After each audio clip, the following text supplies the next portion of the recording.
नमस्कार दोस्तों, मैं नवीन शुक्ल फिर हाजिर हूँ एक और बेहद सनसनीखेज कहानी लेकर। आज की कहानी दोस्तों अपने पड़ोसी मुल्क पाकिस्तान की है। वो पाकिस्तान जो हमेशा अपनी करतूतों से, अपने कर्मों से अपने पड़ोसियों की आंख की किरकिरी बना रहता है। कभी षड्यंत्र करके प्लेन हाईजैक करवाता है, कभी किसी पड़ोसी के यहाँ आतंकवादी भेजकर नरसंहार करवाता है। आज वही पाकिस्तान खुद कराह रहा है।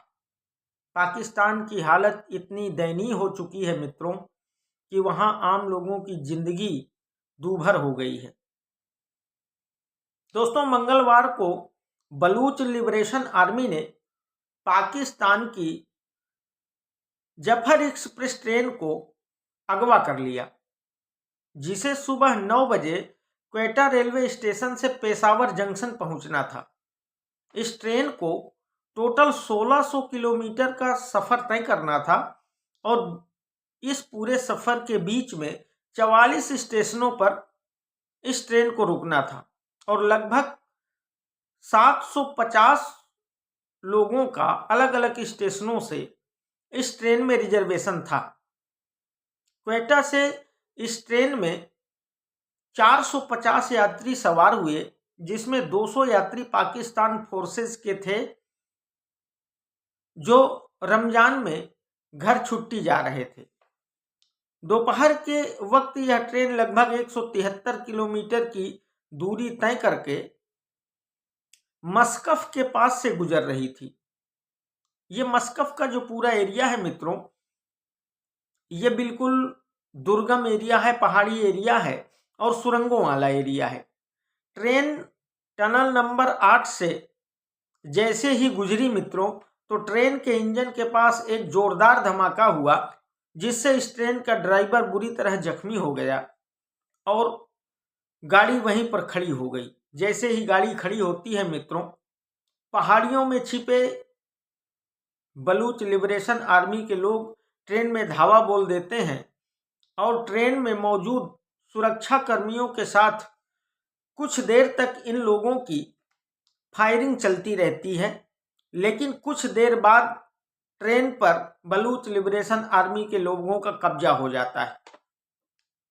ट्रेन में कब्जा होने के बाद मित्रों, बीएलए के लोगों ने ट्रेन से सभी यात्रियों को नीचे उतारा और उन्हें 3 अलग अलग गुटों में बांट दिया। हर ग्रुप को बीएलए के लोगों ने चारों तरफ से घेर लिया और बीच बीच में बीएलए के सुसाइड बम्बर मौजूद थे, ताकि अगर पाकिस्तानी आर्मी कोई ऑपरेशन या अटैक करे तो ये सुसाइड बम्बर उन बंधकों के बीच में खुद को उड़ा दे, ताकि बंधक भी मर जाएं और उन लोगों पर, बीएलए के लोगों पर कोई विशेष आंच ना आए। ट्रेन के ड्राइवर सहित पाकिस्तान फोर्सेस के 9 जवानों की मौत हो गई मित्रों। पाकिस्तान भी इधर से ये कह रहा है कि उसने 27 बीएलए के लोगों को मार गिराया है। बीएलए के लोगों ने बच्चों, महिलाओं, बुजुर्गों और बलूचिस्तान में रहने वाले लोगों को रिहा कर दिया और उन्हें पास के स्टेशन सीबी भेज दिया गया। बाकी बचे लगभग 182 लोगों को, जिनमें ज्यादातर पाकिस्तानी फोर्सेस के लोग थे, बंधक बना लिया गया। बंधक बनाने के बाद बीएलए ने एक बयान जारी किया मित्रों। इस हाईजैकिंग की जिम्मेदारी भी बीएलए ने ली और कहा कि अगर इन बंधकों को छुड़ाने की कोशिश की गई तो अंजाम बहुत बुरा होगा। बीएलए के लोगों ने अपनी प्रेस रिलीज में कहा कि उन्होंने पाकिस्तान के एक ड्रोन को भी मार गिराया है और बताया कि बंधकों में पाकिस्तान आर्मी, पुलिस, आईएसआई और एटीएफ के स्टाफ शामिल हैं और साथ में धमकी भी दी कि अगर पाकिस्तानी आर्मी उनके खिलाफ कोई ऑपरेशन चलाती है तो वो एक एक करके सारे बंधकों को गोली मार देंगे। मित्रों, आज एक सबसे अफसोसनाक और चिंताजनक खबर ये आई कि 200 ताबूत वहां भेजे गए हैं पाकिस्तान की ओर से, तो पाकिस्तानी आर्मी की मुसीबत यह है मित्रों सबसे ज़्यादा कि अगर वो कोई ऑपरेशन बीएलए के खिलाफ शुरू करते हैं तो एक तो यह एरिया इतना दुर्गम है और उस पर भी बीएलए के लोग अलग अलग जगहों पर पोजीशन लिए बैठे हैं। दूसरा, बीएलए के पास भी अत्याधुनिक हथियार, रॉकेट लॉन्चर, बेहद घातक बम सब कुछ मौजूद है। तो ऐसे में बंधकों की रिहाई बहुत ज़्यादा मुश्किल है और बंधकों की जान का भी बड़ा खतरा बढ़ जाता है। दरअसल बलूचिस्तान पाकिस्तान का सबसे बड़ा स्टेट है मित्रों, और यहाँ सबसे ज़्यादा खनिज संपदा भी मौजूद है। यानी ये कहें कि ये पाकिस्तान का सबसे ज़्यादा संपन्न स्टेट है, जिससे पाकिस्तान सबसे ज़्यादा कमाई करता है। लेकिन एक आश्चर्य की बात यह है कि पाकिस्तान जिस जगह से सबसे ज़्यादा कमाई करता है, वहीं के लोग, बलूचिस्तान के लोग सबसे ज़्यादा गरीब हैं। 1947 से ही पाकिस्तान की किसी सरकार ने बलूचिस्तान पर कोई ध्यान नहीं दिया। वहां की हालत बद से बदतर होती चली गई मित्रों, जबकि पाकिस्तान ने बलूचिस्तान का भरपूर दोहन किया। यही वजह है कि बलूचिस्तान हमेशा से पाकिस्तान से अलग होना चाहता था और एक स्वतंत्र देश बनना चाहता था। इसी मांग को लेकर बलूचिस्तान में कई सारे ग्रुप बने, जिनकी जंग पाकिस्तानी आर्मी और सरकार से हमेशा चलती रहती है मित्रों। पाकिस्तानी आर्मी पर हमेशा ये इल्जाम लगता है कि वो बलूचों पर बहुत जुल्म ढाती है। लगभग 25,000 लोगों को मार दिया गया, हजारों लोग गायब हैं, जवान लड़कों को गोली का निशाना बनाया जाता है। बस इन्हीं सभी कारणों की वजह से यहाँ हमेशा युद्ध का माहौल बना रहता है मित्रों, और इसी वजह से बलूची स्वतंत्रता के मिशन पर हैं और ये सब इसी आज़ादी की मुहिम का हिस्सा है। मित्रों, इस समय बलूचिस्तान के सभी संगठन एक हो गए हैं। उन्हें पीटीटी और अफगानिस्तान से भी इस समय भरपूर सहयोग मिल रहा है और भरपूर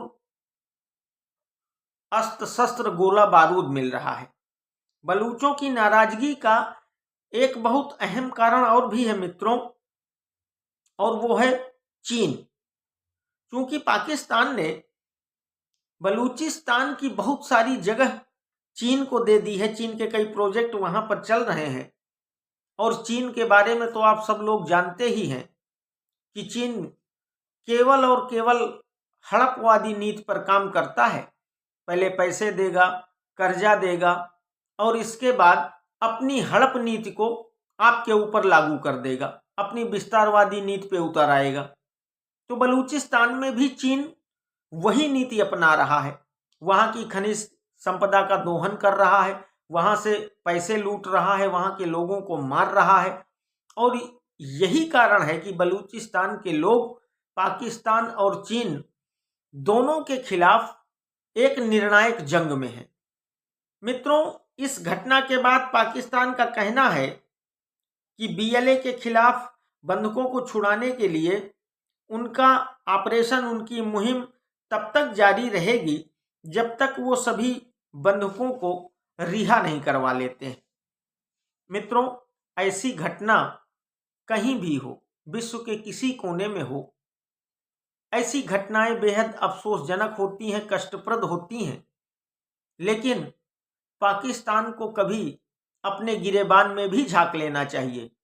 उसने कई पड़ोसी देशों के साथ ऐसे कृत्य किए हैं जो बेहद अमानवीय हैं, जो बेहद चिंताजनक हैं। लेकिन जब आज पाकिस्तान पर वही बीत रही है तो पाकिस्तान को समझ में आ रहा है, आज वो बलूचों को जो अपनी स्वतंत्रता की लड़ाई लड़ रहे हैं, जो अपने हक की लड़ाई लड़ रहे हैं, उन्हें वो आतंकवादी कह रहा है।